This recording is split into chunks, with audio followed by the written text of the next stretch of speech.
Good morning, everybody, and welcome to Coffee with Alain. We're a little bit late today, had some technical difficulties making sure we could get this interview going. And this is one of my first interviews from across the pond. DJ Norton, as you can see, is with us. He's the author of this book, Clarity in the Chaos, a book I talked about a couple weeks ago. And DJ's joining us from England this morning. He's over there in London. That's why we had to make sure we could get the stuff going right for everything. DJ, I just would like you to introduce yourself to people that maybe didn't catch the show when I talked about your book, and give a little bit of your background of set up why you wrote this. Yeah, sure. So my background is through security and law enforcement. So I've got that issue in the background. So I worked as both a police officer and also as a custody officer. And most of my life I've worked within the security industry or something in that area. So I've got knowledge through there. I've studied martial arts since an early age of 9 or 10, I think I started, and worked all through that until I started to feel a passion for reality-based self-defense. So then I started to do a lot of research, deep research into the psychology of violence, the emotional aspects of violence, and the physiological aspects of violence. So I started to get a real deep I would say not just an understanding, but a passion for it. So when I wrote Clarity in the Chaos, it was more in terms of trying to make it slightly different. So we've got a lot of details in there of normal stuff that most of us know about, but I wanted to make it slightly different in terms of giving it a little bit of story in between each subject matter.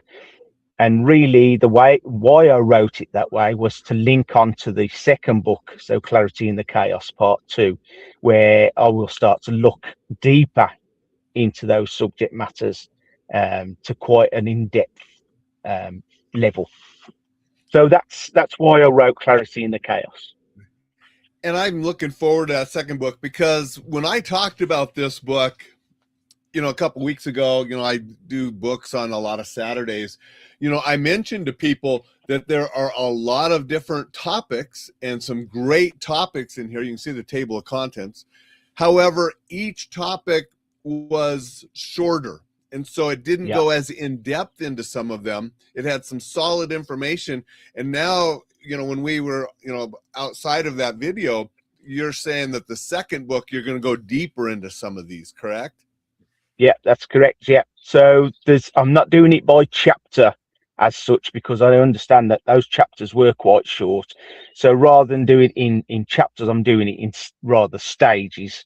So starting from the beginning of violence, how it works up to that situation, all the way through to the aftermath, right to the end subject as well. So we're going to do it quite in depth. And that's going to be a great book too.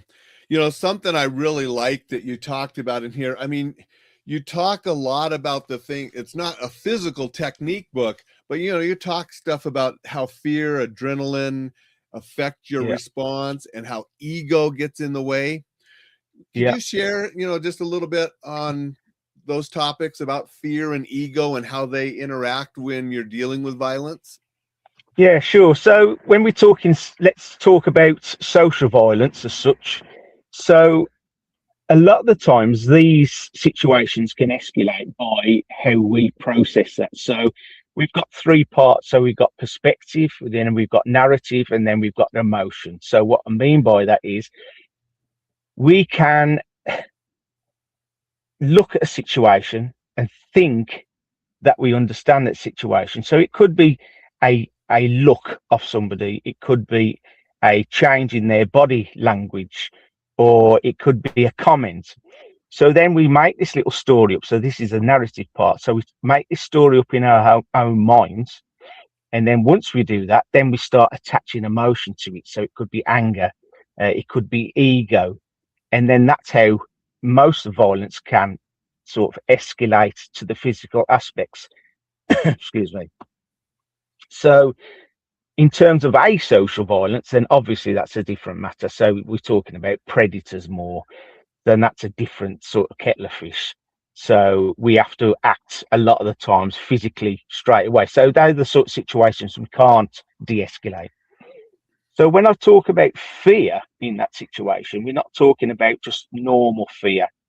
We've got different aspects of fear. So we've got the primary assault fear.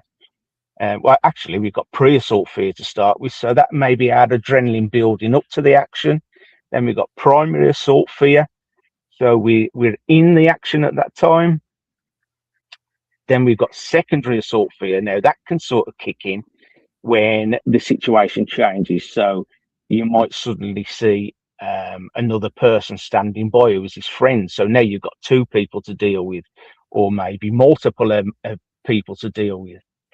So and then we've got tertiary assault fear. So we've learned how to handle that situation. We've got comfortable as much as we can in that situation. Then suddenly a weapon could appear. Now we've got a tertiary assault fear. So we've got these different types of adrenaline dumps going on through one situation as it escalates. So we need to understand those different types of fear, work with that type of fear, and we do that through scenario replication, making it as realistic as we can.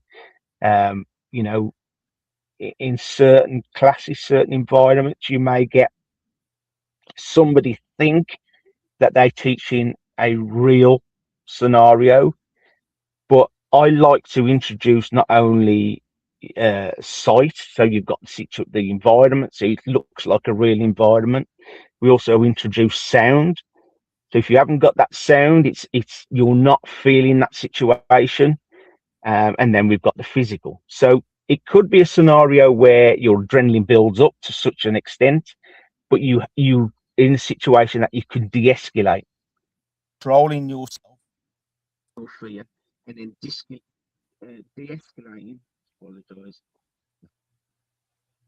If at all possible, or it could turn physically. So you've got to know how to act straight away, defensively, physically. No, that's great. We lost your sound Yeah. for just a second, but it seems to be back now. But no, that's Oh, some right. good Okay. stuff. I know I used to do, when I did some working with Peyton Quinn years ago, he was big in the scenario based and getting the adrenaline dump. I used to be a woofer with him for some, and, getting in people's face, using the profound language and the different things just to get the adrenaline dumping so then they could respond and perform. And when I was with the Safari Land active shooter training group, we used to do the same kind of thing, and we would fire blanks in the building. So you had the gunfire sound and smell and different things just to get that adrenaline going to help people get through it. So good stuff. Yeah. You get to feel what it feels like then, don't you? You get that surge of adrenaline. That's what you really need, I think, when we're talking about scenario replication. Some people teach it in a nice little environment where you feel safe, and that's not really replicating a real situation as such. Want to say good morning to Jay and Vicky. They were here to say hello to us. Hello. And then Dixon said ego, like Robert De Niro's character in Taxi Driver. You looking at me? Yeah. And I can relate to that because I'll admit my ego got me in a whole bunch of stuff when I was young. I mean, I was a young, badass paratrooper, sniper trained. And if I was in a bar and you looked at me wrong, it was like, oh, you want to go? I mean, and that's, that attitude I had back then. And a lot of the fights I was in, they were just stupid, dumb, because the other guy was the same. He was dumb, young with a big ego. And we get into fights just over stupid stuff. And it was all ego driven. Yeah, I mean, I always say, when I'm training somebody, they say, why got you into teaching self-protection or self-defense? I like to say I like to teach people to defend themselves against people or person that I was once. Somebody, we used to go out of a Friday or Saturday night, a typical English weekend. We're all renowned for that, aren't we, over here? So we all like a good drink, and then their ego kicks in. You think you can handle a situation, and that's what I'm trying to teach people to defend against, because of where I live. There's a lot of that about. So I have that experience of being that person in order to teach somebody to defend against that person.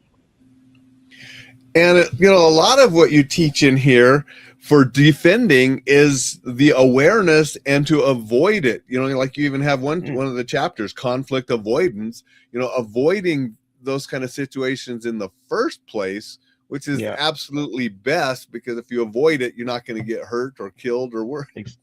Exactly. Yeah, I mean, there's a lot of people that get involved in violence purely for being in the wrong place.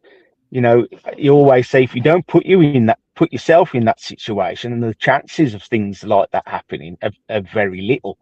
So it might be, if you hang around with a certain group of people who are renowned for putting themselves in those situations, then the chances are you're going to get involved in that.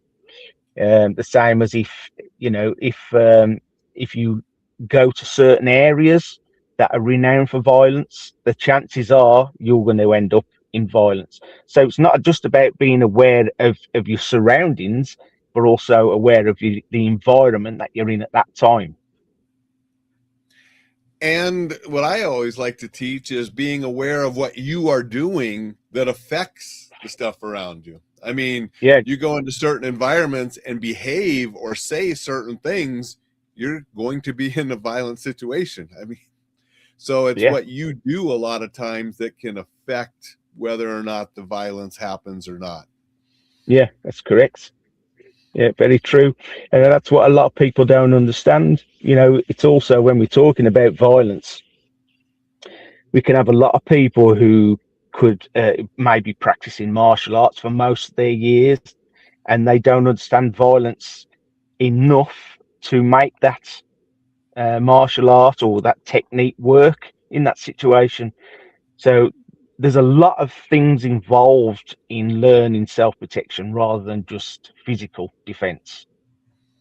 I agree 100%. And Jay said sometimes we are the problem. Very true. Yeah, exactly. That goes back to when we was talking about the perspective, narrative, and emotion. A lot of the times we are responsible for creating a situation. So he's absolutely correct there.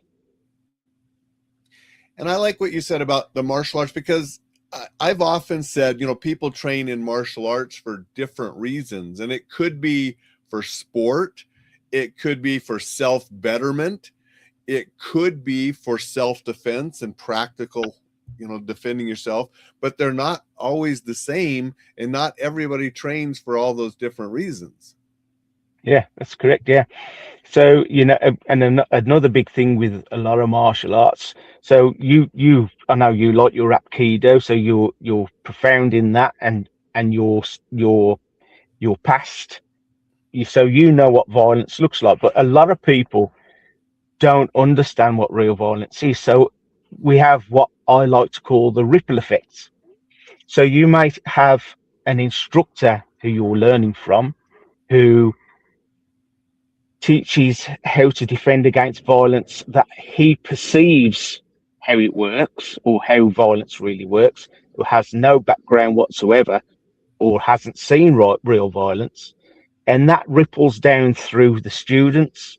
So when a student becomes the instructor, they give him that same information. So there's a lot of ego within this industry as well. So I always like to make comments, not nasty comments to people, but giving a constructive advice.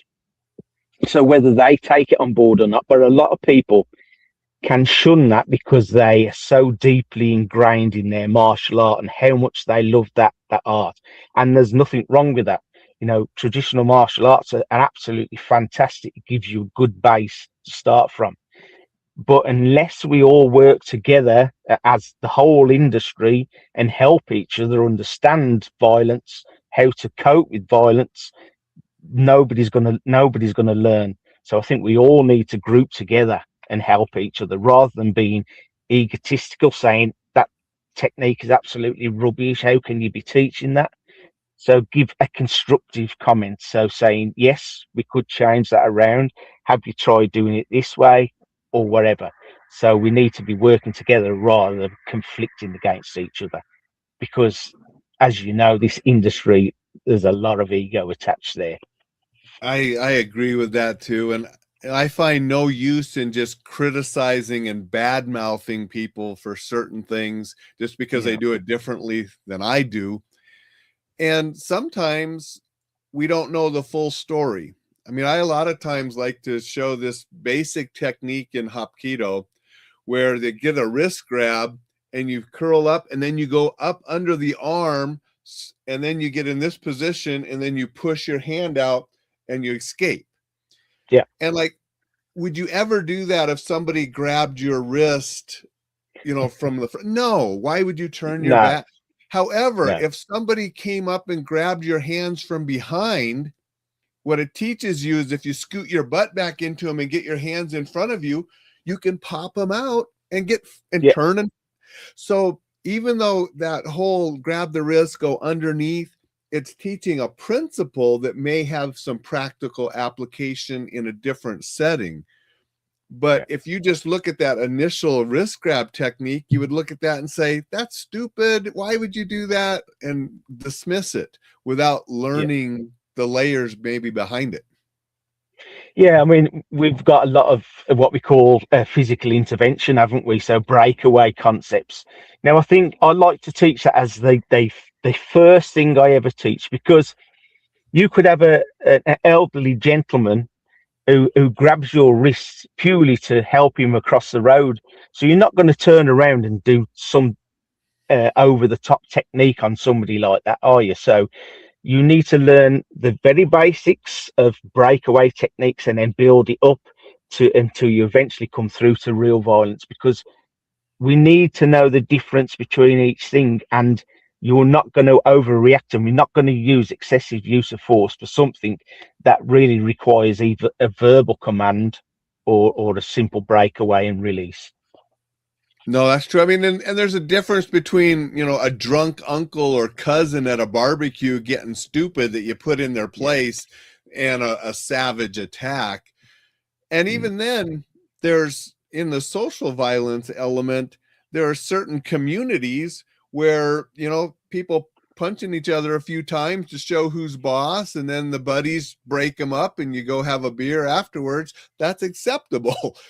Yeah. Where people aren't pulling knives or trying to kill each other. It's just a show. So different social groups, whether it's a military group or an ethnic group or, they have sort of rules of their violence too, and where you don't go too far. Yeah. Yeah. Yeah. I mean, I don't know what it's like there, but our police are very stringent on the use of force, so we're not only teaching self-defense for the physical aspect, we need to be teaching people the aftermath as well. So we're not only talking about the psychological trauma from that situation, but it could also be learn how to simple things like how to talk to a police officer, how to write a statement, how to I like to take my students to a court, and we'll look and see if there's a self-defense. Um, uh, somebody's been involved in self-defense, so we'll listen to that, and then we'll learn then how to, or what we should say and what we shouldn't say. So a lot of people get mixed up in, if you get caught for using self-defense, how that can escalate from you saying the wrong thing from simple self-defense going right through to being arrested and charged for assault, GBH, ABH, common assault, or whatever. So you need to understand that, and that should be linked into physical self-protection as a whole, I would say. So we need to learn everything from start right through to the end. I agree with that. I mean, You'll appreciate this. Way back years ago, when I was working in a prosecution office, I had a case, and the guy claimed it was self-defense. However, when the police officer showed up, the person that probably started the fight was on the ground with a broken ankle, and the guy that was, facing the charges here that I was against in court was kicking him.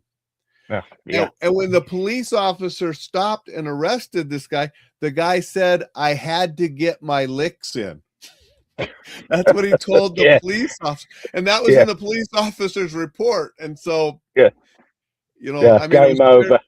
So he lost. And the guy that was on the ground with the broken ankle, he may have started it. And it might have been self-defense at the beginning. But when the guy got the ankle broken, was on the ground, those kicks afterwards were no longer self-defense. Yeah. And he was found guilty of assault for it. Yeah, exactly. And that happens a lot, doesn't it?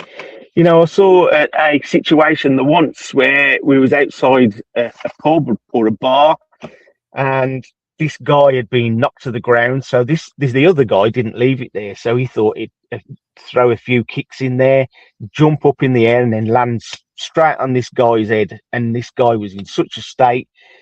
I had to resuscitate that guy at the time because he had literally gone. His eye was that messed up. He lost the sight of his eye. And I literally had to sit there with him in my arms, trying to keep him awake until the ambulance come. From a situation that could have been totally avoided.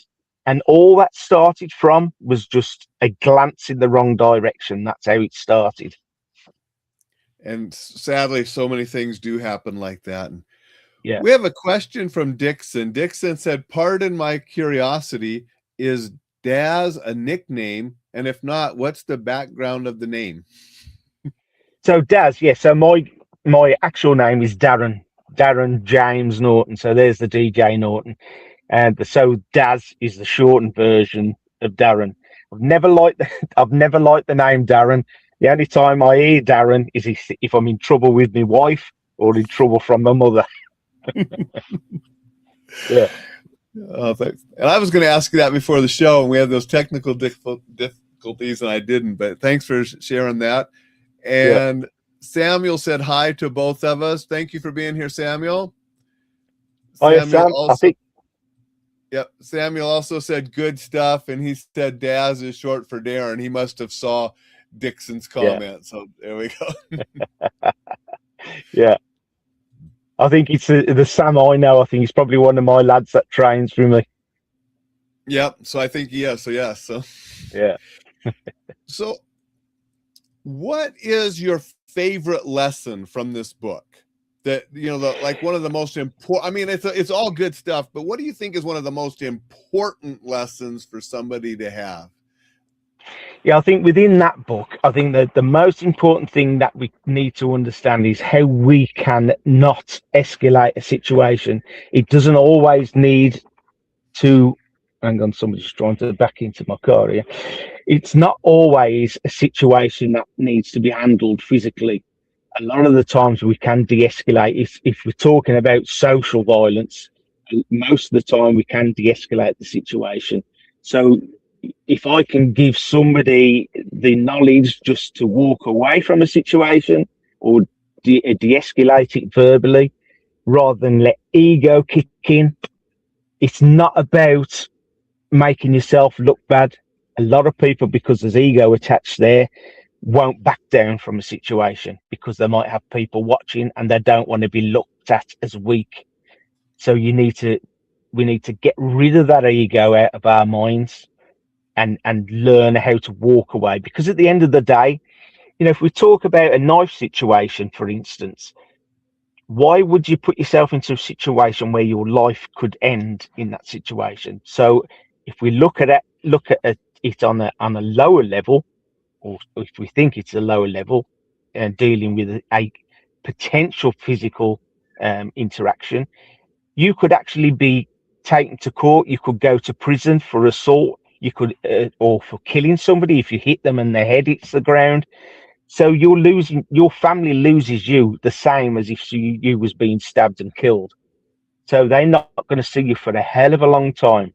So we need to understand how we can get rid of that ego and walk away from a situation, because you're saving your life and you're saving that other person's life at the same time. And that's what we really need to instill in people's minds. So I'm a young version of myself and I have that ego. How do I get rid of it? What advice would you tell me to get rid of that ego? Yeah, so I think when you look at violence on a deep level, get to understand the psychology of violence, what these people look for in a victim. I think with the deeper knowledge that you get to understand that you don't need ego. That ego won't serve a purpose. That ego may help you in certain situations. I've had not really ego as such, but I can handle situations sometimes if I understand violence, where I could be verbally aggressive. I don't need to get physically aggressive. And that's not my ego talking. That's just because I've learned how to control that situation, what to look for. So I can tell through body language that I could de-escalate that. I might need to be uh, um, quite verbal. I might learn how to de-escalate it calmly, depending on the situation. And I'll also learn if I need to be physical. But the best part is walking away from a situation. Just get rid of that ego totally. And I think in terms of learning how to get rid of your ego, is knowledge, understanding, and training. Nope, that's some good stuff. I agree. And some of it I think is just growing up a little bit. We just got to grow up and have a little more life and gain that knowledge and so forth. Yeah. I like you had one here, a chapter on training the mind to stay clear. Yeah. Can you share a little bit about that with the listeners? Yeah. So it comes in a few different ways. So again, knowledge. So understanding what's going on inside yourself, because we've heard that expression before, and most of us have, that self-defense starts with the self. So in terms of that, understanding what happens to you emotionally, how to handle that situation. And then we've also got the physiological aspects, what happens internally when we're faced with a situation, and understanding that what we think is fear when it's just a natural reaction in our own body, and how to keep that nice and low to a certain situation where you could react at the same time. So if I'm in a situation as such where somebody's been verbally aggressive, they're posturing, they're peacocking, they're ready for action. So I like to have that passive approach where my hands might be up, and I lower their aggression down, because they think they've got the better of me. They think now I'm passive, I'm weak, easily controllable. So my adrenaline's staying as it is, but I've learned to control it. I understand what it is, and I can use it to my advantage. At that same time, that predator or that aggressive person, their adrenaline's lowing because they think they've got the better of you. And in that instance, when you need to defend yourself physically, you can, and it's a lot more reliable in that situation. No, that's great information. We've gone about a half an hour, so I have two more questions for you. However, I do want to Okay. remind people, Coffee with Alain is brought to you by Enjoy Life Safely. So you can visit enjoylifesafely.com, sign up for the newsletter. That'll be going out tonight, and it goes out every weekend. A lot of other good stuff there for you at enjoylifesafely.com. Daz, where can people get this book, and how can they get a hold of you if they want more information from you? Yeah, sure. So that book is primarily, should I say, on Amazon at the moment. You can get it on there. I've got a few books out. I've got one that's quite in depth about the psychology of violence. I do also have a few things that I offer for free, so sort of PDF versions of different things. In terms of reaching me, if I've got a website which is www.fendo.uk, where you'll find lots of information on there. I have a lot of articles on there, a lot of different types of publications, and you can contact me through there for anything. So if you wanted to chat about certain things, I'm free. I don't charge for that sort of thing. So I'm always available for anybody who just wants a chat, an explanation on things, or whether they want to come and train with me physically. All the information's on there. Can you repeat that website one more time and spell it out to make sure everybody has it clear? Yeah, so it's www.fendo.uk. So F for Freddy, E for Echo, N for November, D for Delta, and O for Oscar. www.fendo.uk. So fendo.uk. It's not .com, Yeah. it's .uk. .uk, yeah. Great. So everybody can go there, get a hold of you. There's some free downloads that they can get and check out other things you've written. And you want to get the books. Are all your books on Amazon? They are, yeah. At the moment, I'm looking at publishing them somewhere else so I can get them into shops as well. Okay, great. So everybody can go there and check those out. Encourage you to do so because this is a great book, and I'm going to go check that website out and see some of your other resources too, because this is the only book of yours I've read so far and enjoyed it. Yeah. And the last question I like to a lot of times ask guests, because this is sponsored by Enjoy Life Safely. What is something you enjoy doing, and what is something that you make sure that you're safe while you're doing it? Whether it's a habit you do or a gear you use, or because I had one person, he liked doing some real extreme things, but to do it safely, he had proper gear. So what is something you could share that you enjoy and how you make sure you do it safely? Well, I mean, I don't do things to the extreme like that. I'm sort of a relaxed sort of person. So my main hobby is fishing, simple fishing. So those are my main hobbies. If I like to go out to restaurants as well with my wife and my family. But I'm one of those type of people who can be quite not paranoid, but very aware of where I am. So if I like go to a restaurant, I like to have my back against a wall or in an area where I can see the whole of the place. And a lot of people say, "Well, why do you want to sit there? Why are you being like that? Sit here with your back to people." I'm not like that. So everywhere I go, even it's just take driving for instance. If people out there are drivers, they'll understand this. So when we're driving, we're spotting hazards everywhere, or I'd like to think that we should be. So we can see these things forming way ahead of when it's going to happen. So I walk around wherever I go, and I'm like that continuously. So do you remember the Terminator film? So when he's scanning, he's picking out faces all over the place. That's where I'm like. I'm just continuously scanning everywhere I go. So I would say that's in a way that can keep a lot of people safe, learning how to do that or how to be that in a way that's not paranoid. Nope, that's great. And I'm very similar. If we go out to places to eat and stuff, and my wife is like, "You'll want that seat, right?" I said, "Yes, I do."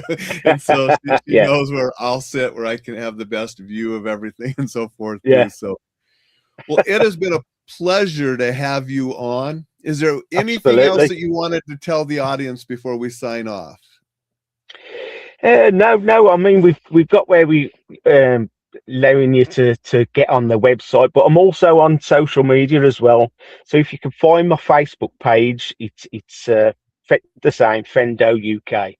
You'll find on there there's a lot of information on there. There's short articles, long articles, and it's a lot of it is to do with the deep psychology of violence, and they might find them an interesting read.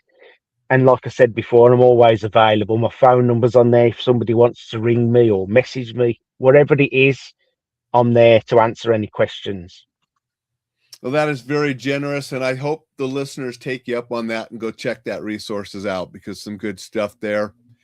Thank you to everybody that said hello. Thank you to everybody watching replays or listening to the audio podcast, whether it's Apple, Spotify, website, wherever you're listening. Appreciate all of you. Make it a spectacular Super Sunday, and I'll be back to see you tomorrow. Thanks, Alan. Thanks for